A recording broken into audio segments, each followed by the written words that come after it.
കുറിച്ചും അതുപോലെ തന്നെ സിമ്പതിയെക്കുറിച്ചുമാണ് പറഞ്ഞത്. കൂടാതെ അധ്യാപകർക്ക് ഉണ്ടായിരിക്കേണ്ട ഒരു കാര്യം അറിവിനെ കുറിച്ച് പറഞ്ഞപ്പോഴാണ് ഞാൻ ഈ സംഭവങ്ങളെല്ലാം പറഞ്ഞത്. ആഴത്തിലും പരത്തിലുമുള്ള വായന കൊണ്ട് ഒരു അഗ്രഗണ്യനാണ് നമ്മളുടെ ബഹുമാനപ്പെട്ട വാസവൻ സാറ് എന്നുള്ളത് ഈ അവസരത്തിൽ നിങ്ങളോട് ഞാൻ പങ്കുവയ്ക്കുകയാണ്. ഏത് സദസ്സിൽ ചെന്ന് കഴിഞ്ഞാലും കൊള്ളാം, ഞാൻ ചില പ്രസംഗങ്ങളൊക്കെ കേട്ടിട്ടുണ്ട്. അതുകൊണ്ടാണ് ഏത് സമൂഹത്തിൽ ചെന്ന് കഴിഞ്ഞാലും അതിനെ അധികരിച്ചുള്ള പ്രസംഗം കേട്ട് ഞാൻ അത്ഭുതസ്തബ്ധനായിട്ടുണ്ട്. രണ്ടാമത് അധ്യാപകർക്ക് വേണ്ടത് സിമ്പതി എമ്പതി പറഞ്ഞു കഴിഞ്ഞു. അടുത്തതായിട്ട് അറിവിനെ കുറിച്ച് പറഞ്ഞു കഴിഞ്ഞു. അറിവുണ്ടായിരിക്കണം. മാത്രമല്ല ടീച്ചിങ് മെത്തേഡുകൾ അറിഞ്ഞിരിക്കണം.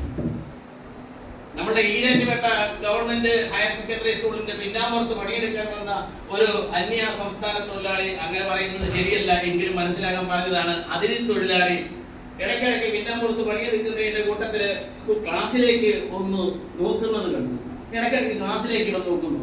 അപ്പം ഇവന്റെ നോട്ടത്തിന്റെ ഉദ്ദേശം എന്താണെന്ന് അറിയാൻ വേണ്ടിയിട്ട് ആ സ്കൂളിന്റെ പ്രിൻസിപ്പലിനെ വിളിച്ചു. പ്രിൻസിപ്പല് ഷീജ സലിം ഇദ്ദേഹത്തെ വിളിച്ചിട്ട് ചോദിച്ചു, എന്താ നീ ഇങ്ങനെ? ശ്രീ എം ഡി തോമസ്, സ്വാഗതം ആശംസിച്ച നമ്മുടെ പ്രിൻസിപ്പൽ ഷീജ തോമസ്, നമ്മുടെ municipal councillor Shri V C, വേദിയിലും സദസ്സിലുമുള്ള മറ്റു പ്രിയപ്പെട്ട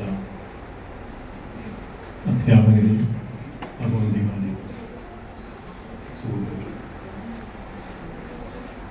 ഇന്ന്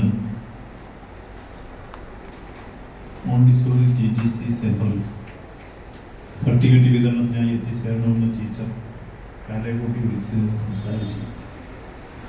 ശനിയാഴ്ച ഞങ്ങൾക്ക് വളരെ അടിയന്തര പ്രാധാന്യമുള്ള, പ്രത്യേകിച്ചും ഞാൻ ദേവസ്വം വകുപ്പോടെ കൈകാര്യം ചെയ്യുന്നുണ്ടെന്ന് പമ്പയിൽ വെച്ച് ഒരു ആഗോള അയ്യപ്പ സംഘം നടക്കാൻ പോവുകയാണ്.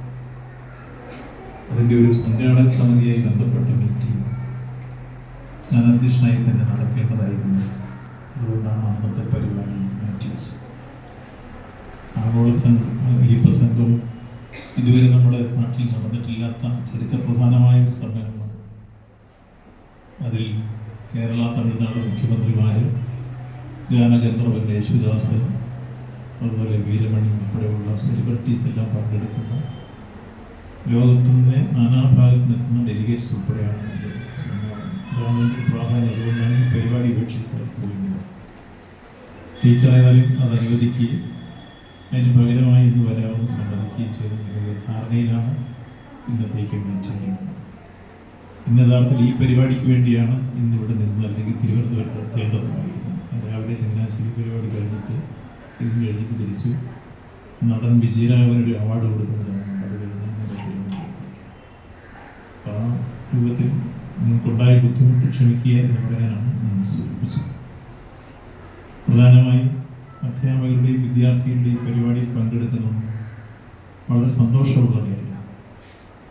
എന്തുകൊണ്ടെന്നാൽ ഭൂമിയിലെ കാണപ്പെട്ട ദൈവങ്ങൾ എന്ന് പറയുന്ന മാതാപിതാക്കൾ, അത് കഴിഞ്ഞാൽ പിന്നെയുള്ളത് ഗുരുക്കന്മാരാണ്. ആദ്യത്തെ ക്ലാസ്സുകളിൽ